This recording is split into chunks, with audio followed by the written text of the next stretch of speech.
Graça e paz, querido irmão, querida irmã, da parte do nosso Senhor e Salvador Jesus Cristo, uma excelente noite para você.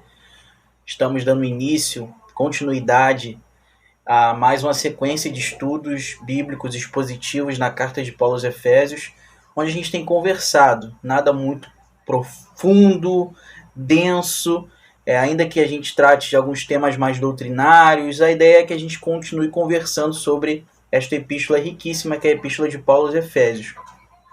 Na semana passada nós entramos no capítulo 5, conversamos um pouco mais, relembramos um pouco do contexto da carta, do conteúdo, das suas divisões, da parte doutrinária, da parte exortativa, prática, parenética, onde Paulo vai, de certa forma, levar os cristãos de Éfeso e nós, que somos os atuais leitores dessa carta, a entender que uma compreensão doutrinária correta, uma compreensão acerca da salvação soberana de Deus que nos resgata em Cristo Jesus e nos elege desde a eternidade para viver uma vida santa, para viver boas obras, implica em mudanças práticas no nosso cotidiano, no nosso dia a dia. Então nós trabalhamos já a parte doutrinária da carta, nós conversamos sobre as partes que tratam mais um pouco mais acerca de algumas doutrinas, assim como a gente tratou quando estudou na Escola Bíblica Dominical a carta aos Colossenses, e agora a gente entra nessa parte mais prática, desde o capítulo 4.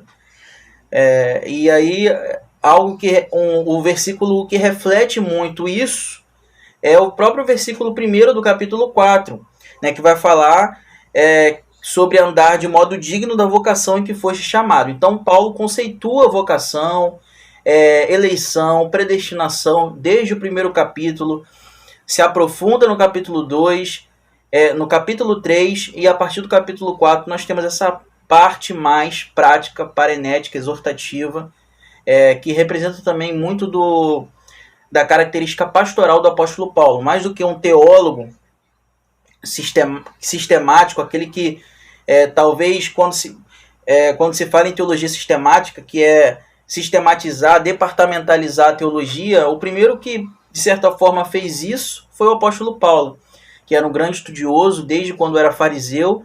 Ele é o responsável por ser o primeiro, de certa forma, ali, sistematizador das doutrinas, da doutrina dos apóstolos, da doutrina da igreja, da doutrina de Cristo. A própria epístola de Paulo aos Romanos, a sua epístola aos Romanos, é uma epístola que segue toda uma estrutura, que é uma base para a maioria das teologias, dos livros de teologias sistemáticas e dogmáticas que nós temos hoje. Se você pega, por exemplo, vou dar um exemplo rápido aqui, né? Talvez você não seja da área, não se interesse tanto em estudar teologia sistemática, se aprofundar tanto, mas qualquer livro de teologia sistemática, um exemplo, esse livro de teologia aqui, que é um pouco de história da igreja, um pouco de filosofia e um pouco de teologia sistemática. Se você abrir o índice, o sumário, você vai ver que segue mais ou menos uma estrutura, onde trata sobre tópicos, né, como a doutrina de Deus e das Escrituras Sagradas, a doutrina do homem, a doutrina de Cristo, a doutrina da salvação, a doutrina da igreja. Isso segue uma ordem lógica. E muito disso se deu, melhor dizendo, a partir da leitura da carta de Paulo aos Romanos e da sistematização que Paulo elabora em suas cartas, né, como um grande sistematizador das doutrinas apostólicas. E mais do que um simples teólogo, como havia dito, Paulo é aquele também que é um pastor. É uma pessoa, um homem de Deus, preocupado com a maneira como a igreja vive, como ela testemunha o evangelho ao mundo. E para isso ele ele separa nas suas cartas essa parte prática, exortativa, onde ele vai muitas vezes de forma mais simples, objetiva, como uma espécie de sumário, falando, olha, visto que, por conta ele vai sempre fazer essa ligação, essa ponte, porque vocês foram chamados, eleitos, salvos, vocacionados, vocês devem viver de modo digno da vocação em que fostes chamados. É mais ou menos isso. Né? Em Colossenses ele vai falar, olha, visto que vocês estão unidos em Cristo, né, buscai as coisas lá do alto. Quando ele vai começar no capítulo 3, essa parte parenética, essa parte mais exortativa. E aí isso tem consequências. Olha, vocês foram chamados, foram vocacionados. Isso implica mudança de vida, mudança de caráter. Não existe teologia, ortodoxia, se essa ortodoxia, essa teologia não se mostrar numa prática cristã correta, é meramente como qualquer ciência. É como qualquer ciência. É como qualquer conhecimento. Né? Você pode buscar uma pessoa que não acredita em Deus, pode ser um excelente teólogo, mas tudo aquilo que ele está lendo não traz impacto à vida dele. Né? A gente está estudando a palavra, a gente está buscando conhecimento porque a gente quer que esse conhecimento não seja simplesmente algo que fique preso à nossa mente, mas algo que molde o nosso coração, a nossa vontade, a nossa alma, o nosso ser por inteiro. Nós queremos ter o nosso caráter moldado dia após dia à semelhança de nosso Senhor Jesus Cristo. E como isso é possível? Conhecendo a verdade e vivendo a verdade. É esse equilíbrio entre conhecer a verdade, conhecer a doutrina, conhecer a teologia e viver, aplicar tudo isso à nossa vida que Paulo pretende em suas cartas. Nada muito além disso. Né? Não reduza Paulo a meramente um teólogo sistemático, alguém que sistematizou a fé de forma fria. Paulo é um pastor preocupado com as igrejas que ele plantou ou que foi plantada sob sua coordenação, orientação, através daqueles que eram parceiros dele. Que é o caso de Colossos, por exemplo, que é a igreja que Paulo não plantou, foi Epáfras que plantou, um colaborador dele, alguém que aprendeu com ele. Paulo tem preocupação por essas comunidades, é por isso que ele dá doutrina e depois ensina como aplicar essas doutrinas à vida. E é isso que nós estamos buscando também. Então, capítulo 5 de Efésios, vamos ler um pouco mais, eu vou ler na versão da Bíblia de Jerusalém, mas antes disso, como sempre temos feito, nós vamos orar pedindo a iluminação do Espírito Santo para a leitura da palavra. Oremos ao nosso Deus. Senhor, nosso Deus e Pai, nós te agradecemos mais uma vez pela oportunidade que temos, pelo dia de hoje, pelo dia que se passou, pelo trabalho, pelos estudos e por esse momento que temos agora, mesmo de forma virtual, de forma online, mas cientes de que se trata de um recurso que o Senhor disponibilizou também para o seu povo, para nós. Nós aqui estamos para aprender mais acerca da Tua Palavra. Ajude-nos a entendê-la, a ler a Tua Palavra, a viver a Tua Palavra, como aqui acabamos de falar. Senhor, peço que abençoe meus irmãos, aqueles que estão assistindo, aqueles que porventura vão assistir. Peço que o Senhor guarde cada um, livre cada um do mal. Assim nós oramos a Ti, agradecidos no nome de Jesus. Amém e amém. Diz assim o capítulo 5 da carta de Paulo aos Efésios. Vamos ler a partir do versículo 1. Tornai-vos, pois, imitadores de Deus, como filhos amados, e andai em amor, assim como Cristo também vos amou e se entregou por nós a Deus, como oferta e sacrifício de aroma suave. Fornicação e qualquer impureza ou avareza nem sequer se nomeia entre vós, como convém a santos. Nem ditos indecentes, picantes ou maliciosos, que não convém, mas antes ações de graças. Pois é bom que saibais que nenhum fornicário, ou impuro, ou avarento, que é idólatra, tem herança no reino de Cristo e de Deus.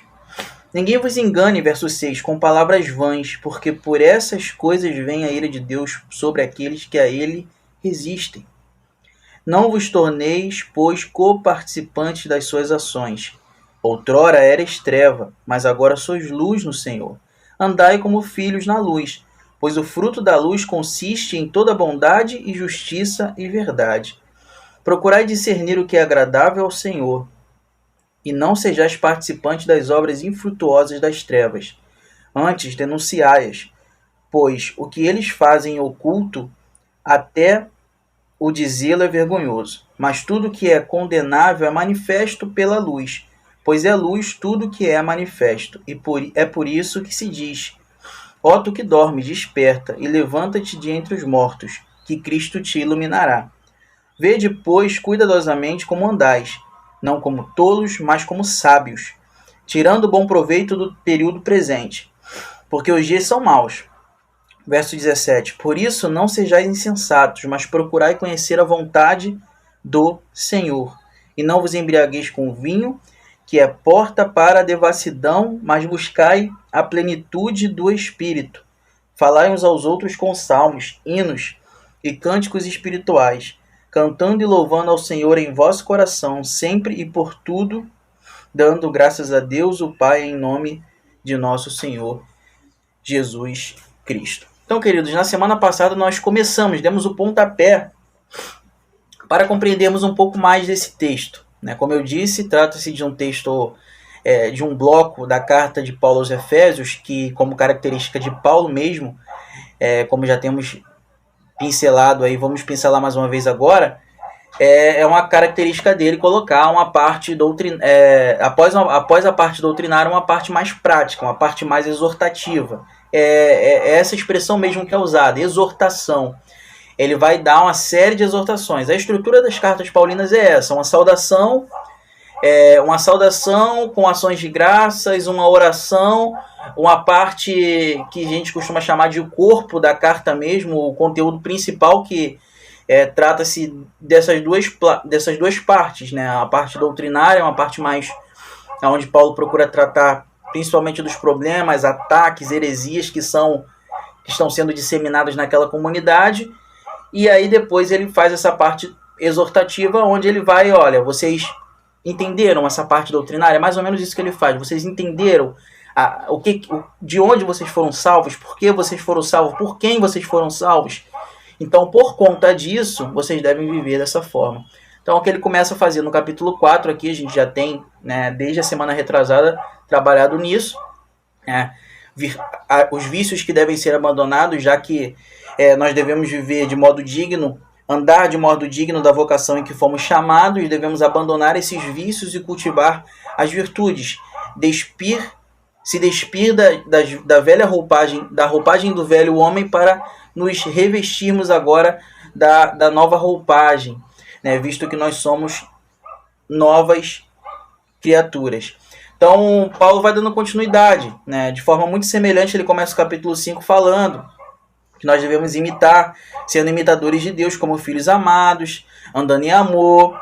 Paulo vai repetir algumas coisas, algumas questões nesse bloco aqui, que ele já trata no capítulo 4, como a questão do falar do crente, das palavras que o crente deve usar, não com malícia, não com devassidão, não com impureza, não com falas indecentes e picantes, que é o que o texto nessa versão vai dizer, mas com ações de graças. Nós já falamos um pouco disso na semana passada. Você que não assistiu, pode ir lá assistir. E aí a gente viu que o padrão para que a gente viva de modo digno da vocação em que nós fomos chamados é olhar para Cristo Jesus. E o pastor, de forma muito clara, ele explicou isso no domingo. A gente costuma olhar para Cristo simplesmente no que diz respeito à parte da sua obra que trata da sua morte e ressurreição, mas pouco olhamos para o viver de Cristo. Cristo possui dupla natureza, é Deus e é homem, e sendo homem, sendo Deus que encarnou-se e tornando-se homem, é alguém que obedece em tudo à vontade do Pai. É alguém que é tentado e resiste à tentação no poder do Espírito. Se você ler o Evangelho de Lucas, você vai ver que Cristo, por sua obediência ao Pai e por submeter ao poder do Espírito Santo, ele realiza o que ele realiza. Ele faz o que ele faz por conta disso. Às vezes a gente tem a visão, é porque Jesus Cristo é Deus, que ele não pecou. Mas isso não teria sentido nenhum. Não teria sentido nenhum a gente olhar para as Escrituras, nos ordenar a olhar para o exemplo de Cristo Jesus, sendo que no mesmo tempo a gente acreditar que Jesus Cristo era impecável porque ele possuía sua natureza divina. Não, Jesus Cristo foi tentado sim. Foi dado a ele oportunidades e mais oportunidades de pecar, e ele não pecou. Então nós precisamos parar de olhar para a morte e ressurreição de Cristo e apenas, não devemos nos esquecer disso. Paulo, nos primeiros capítulos, trata disso. E aqui novamente, quando ele vai falar que Cristo ele nos amou e se entregou por nós a Deus, logo no primeiro versículo do capítulo 5. Mas a gente deve olhar também para a vida de Cristo Jesus. E é por isso que nesse texto aqui a gente aprende, olhando para Cristo Jesus, como nós vimos na semana passada, a caminhar no amor, na luz e na sabedoria. Nós somos chamados a caminhar no amor de que forma? Nós somos chamados a caminhar no amor quando nós seguimos Cristo como nosso maior exemplo. E aí quando nós olhamos para o amor de Cristo, um amor sacrificial, um amor ágape, que o leva a se entregar a Deus, ao Pai, em nosso lugar, nós entendemos qual deve ser o padrão de amor que devemos amar ao outro. Um amor sacrificial, um amor que se dá pelo outro, um amor que se coloca no lugar do outro. Nós vemos como Cristo se ofereceu a Deus como oferta de aroma agradável para morrer em nosso lugar. Então, nós aprendemos que caminhar nesse amor é caminhar no amor puro, no amor que é livre de impurezas e imundícias do pecado, livre da devassidão, livre de palavras torpes, palavras que não edificam, um amor que é genuinamente puro. Um amor que é genuinamente puro, não é um amor maculado, é um amor que é sacrificial, livre de qualquer indício de ganho também, de lucro. Por isso que ele é sacrificial, porque ele é de tal forma que é despejado e derramado sobre pessoas que não fizeram nada por Deus. Não fizeram nada por Deus. Na semana passada eu lembrei de Romanos capítulo 5, em que Paulo vai falar, olha, Deus, o amor de Deus se manifesta tendo ele enviado o seu Filho, Cristo Jesus, para morrer por nós, sendo nós ainda pecadores, não tendo nada para oferecer. Ainda assim, Deus nos ama. E esse amor é ação, é ato. Então, caminhar no amor é caminhar num tipo de amor que é sacrificial, livre de qualquer indício de ganho financeiro, de lucro. É o amor que é o padrão, cujo padrão é o amor de Deus para conosco, o amor de Cristo, que se entrega por cada um de nós, que se entrega em nosso lugar. Mas nós começamos a falar também sobre caminhar na luz. E caminhar na luz é a partir do versículo 8, quando ele vai dizer, outrora erais treva, mas agora sois luz no Senhor, andai como filhos da luz. Nós não estamos mais em trevas. No capítulo 2, novamente repetindo, Paulo vai falar que estávamos mortos em delitos e pecado, mas Deus nos deu vida. Pela graça sois salvos. Então nós não estamos mais na morte, na escuridão, em trevas. O texto aqui é claro. Outrora erais trevas, agora nós nos tornamos luz. Agora sois luz no Senhor. Caminhar na luz é isso. É ter a consciência de que agora somos luz no Senhor. Somos luz no Senhor. Versículo 9 vai dizer, pois o fruto da luz consiste em toda bondade e justiça e verdade. Nós falamos isso na semana passada. O que é ser luz nessa sociedade que nós vivemos, que não é muito diferente da sociedade de Éfeso. Uma sociedade que valoriza e aplaude o pecado, que tem o pecado como modus operandi em sua vida, que tem um pecado como prática comum, aceitável, tolerável, aonde prostituição, idolatria, são coisas que são completamente normais, parte do cotidiano daquela cidade. Não é muito diferente do nosso contexto.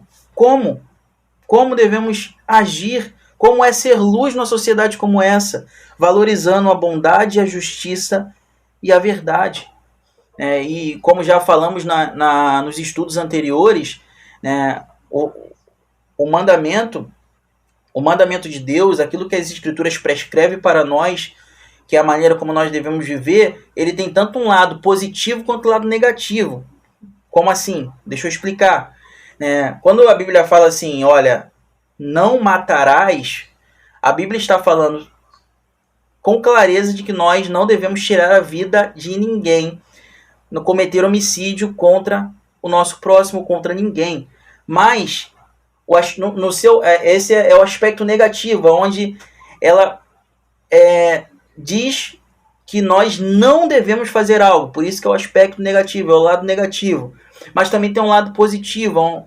Então, quando ela diz não matarás, automaticamente nós podemos deduzir das Escrituras que nós devemos valorizar a vida humana. Então, não matar, no seu sentido positivo, é também valorizar a vida e a dignidade humana. Quando a Bíblia diz, olha, não furtarás, ela simplesmente não está dizendo para você não roubar. Isso aí já está claro no mandamento. Ela está dizendo também que você deve conquistar as coisas de modo digno, como Deus estabeleceu por meio do seu trabalho, sem usurpar e se aproveitar do bem do outro. Então, tem sempre esses dois aspectos caminhando naquilo que as Escrituras prescrevem para nós. Então, quando as Escrituras dizem que nós devemos preservar, zelar pela bondade, pela justiça e pela verdade, automaticamente nós entendemos também que devemos não apenas sermos bons, justos e verdadeiros naquilo que nós fazemos, nos nossos acordos, nos nossos contratos, mas devemos valorizar, lutar e buscar a verdade, a justiça e a bondade para o nosso contexto. Então a gente deve aplicar isso a todas as esferas da nossa vida. Então não é que você vai simplesmente como um conceito aplicar isso e entender que você deve ser justo, bom e verdadeiro. Não.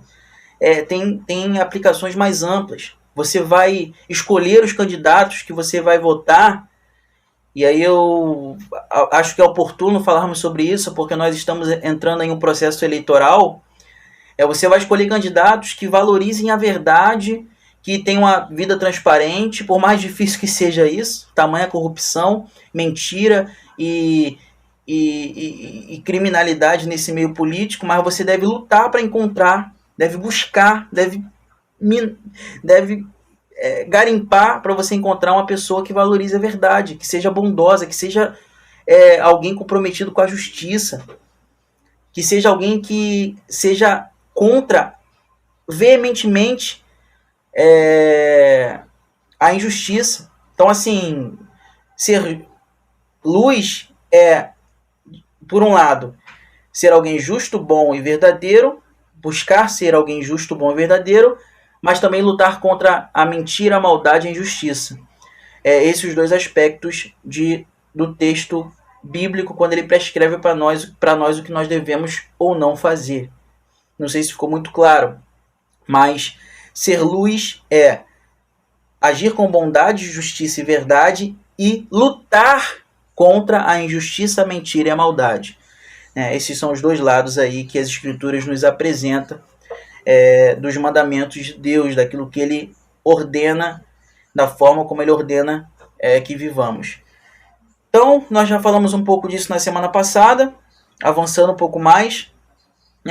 Caminhar na luz evitar as trevas. Uma coisa que nós precisamos entender é que as trevas, o mundo jaz no maligno e as trevas vão sempre tentando nos envolver, assim como em outras analogias Paulo vai falar sobre o nosso velho homem que tenta ressurgir a todo momento. As trevas insistem em nos capturar e nos envolver, mas nós devemos sempre lembrar, não somente daqui, mas de outra carta que é irmã dessa carta, que é a carta aos Colossenses, onde vai falar que Deus nos libertou do império das trevas e nos transportou para o reino do Filho do seu amor, no qual nós temos a redenção e a remissão de pecados. Diferente de evitar as trevas, nós devemos expor as impurezas, as imundícias, as inverdades, a cobiça, o pecado, até porque a luz manifesta tais práticas, né? Não é à toa que as Escrituras, no texto que nós lemos, vai dizer isso de forma muito clara, né? Quando ele vai dizer no versículo 12: pois o que eles fazem em oculto, até o dizê-lo é vergonhoso, mas tudo que é condenável é manifesto pela luz, pois é luz tudo que é manifesto. É por isso que se diz: ó tu que dorme, desperta e levanta-te de entre os mortos, que Cristo te iluminará. Então nós somos responsáveis também por tornar as impurezas e imundícias, o pecado, público, fazê-lo vir à tona. E isso se dá quando nós exortamos uns aos outros, quando nós repreendemos o outro em amor, claro, sempre em amor. Não devemos esquecer que imitar a Cristo, como nós lemos aqui no primeiro versículo, também assim como estudamos na semana passada, caminhar no amor. Então sempre em amor, sempre manifestando o amor cristão, o amor cujo padrão é o amor de Cristo. Então, assim como Cristo ele exortava, nos exorta, mas ele faz isso em amor. Nós também devemos fazer em amor. Então, independente, o amor não pode anular a exortação, mas a exortação precisa ser em amor. Então, nós devemos expor as vergonhas, o pecado, as imundícias, as impurezas. Nós devemos fazer isso também. Isso também é ser luz, né? Avançando um pouco mais, caminhar na luz é uma responsabilidade incrível para o cristão. É não permitir que a escuridão ofusque a luz, mas, pelo contrário, é fazer a luz expulsar a escuridão.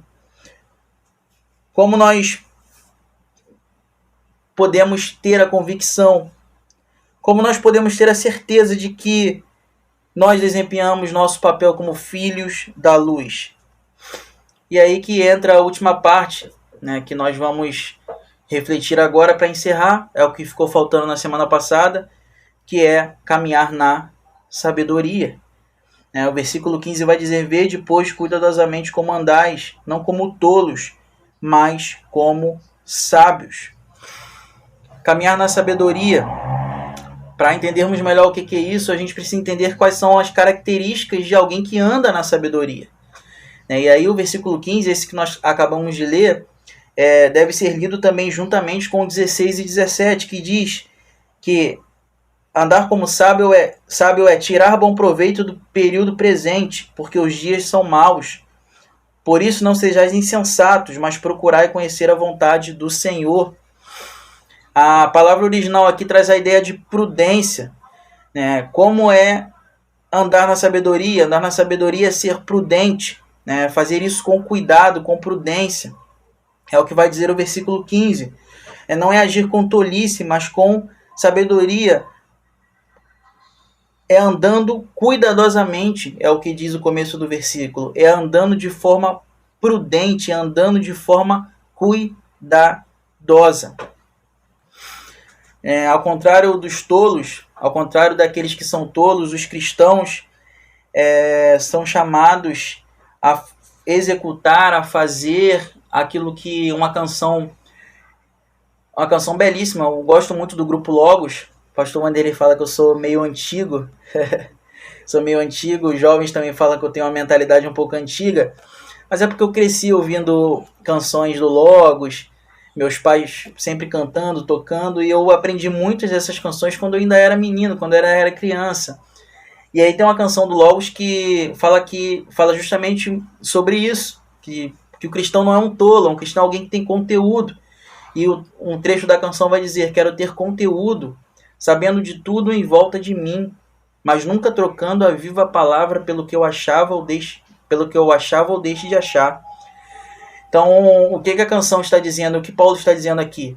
Que nós devemos ter cuidado na maneira como nós andamos, não agindo como tolos, mas como sábios.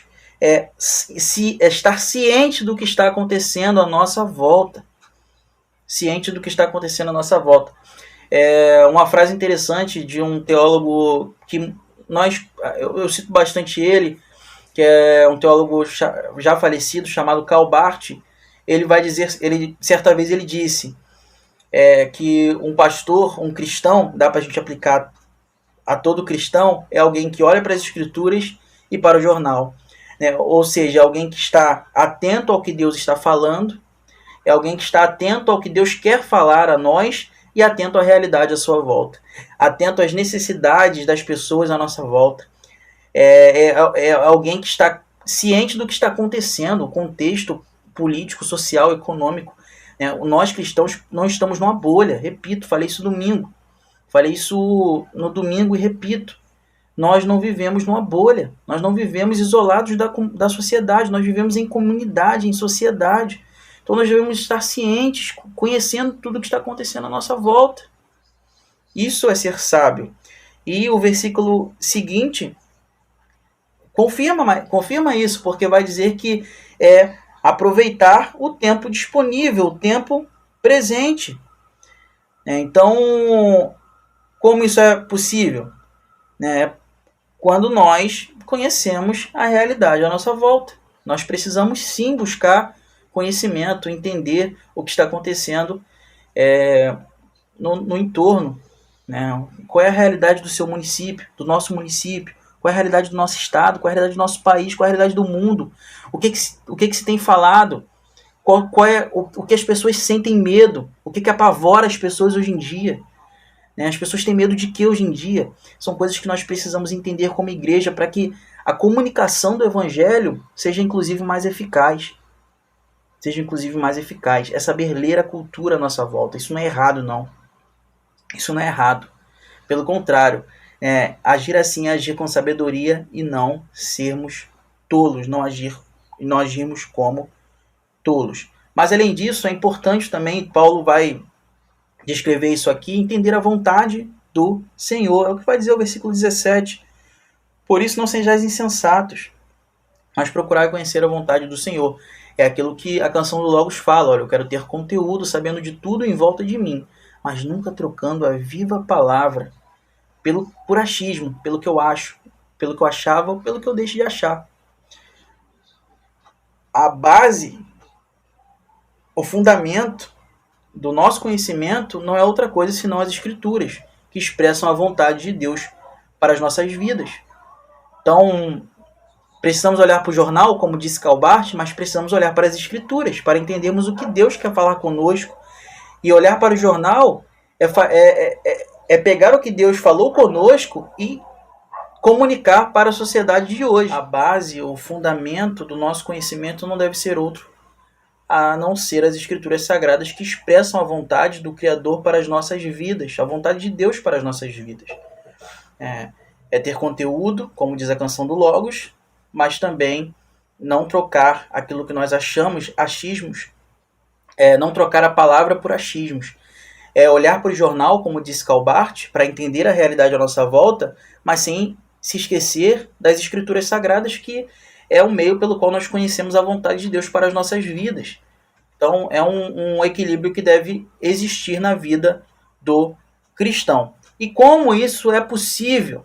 Como isso é possível? Porque não é uma tarefa fácil. É possível quando nós somos cheios do Espírito Santo. E é o que Paulo vai dizer aqui a partir do versículo 18. Quando ele vai falar, não vos embriagueis com vinho, mas buscai a plenitude do Espírito, mas se enchei do Espírito Santo. É o que ele vai declarar a partir do versículo 18.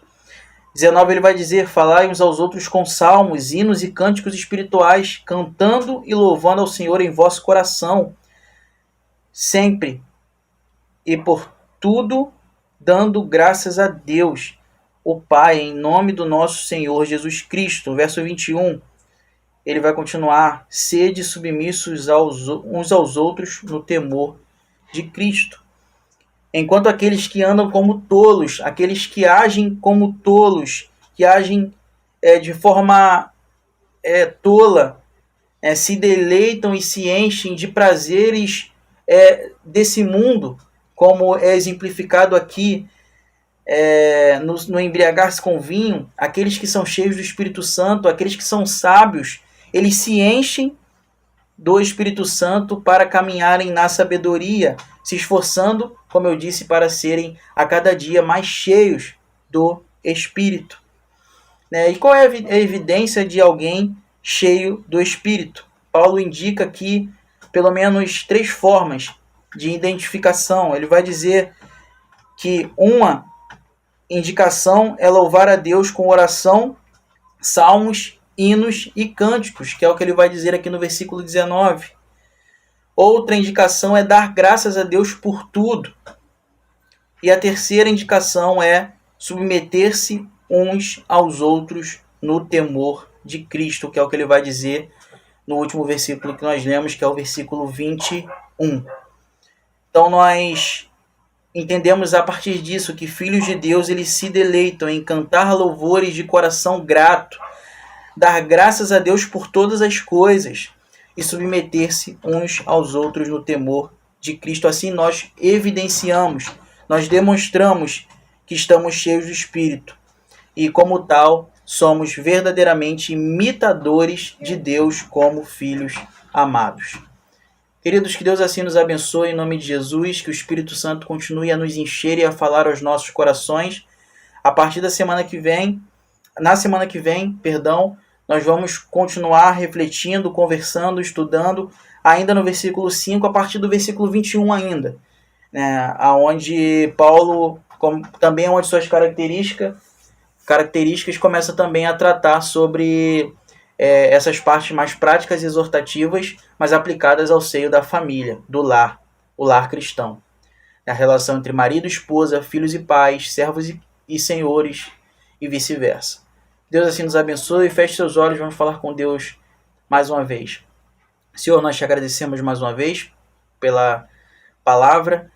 Deus, nós rogamos a Ti que o Senhor, na pessoa do Espírito Santo, aplique essa palavra em nosso coração, que o Senhor nos edifique dia após dia, que o Espírito Santo possa nos encher e nos dê um restante de noite abençoado, uma noite de sono tranquila e um restante de semana abençoador também. Assim nós oramos a Ti e agradecemos no nome de Jesus. Amém e amém. Querido, fique com Deus em nome de Jesus e boa semana.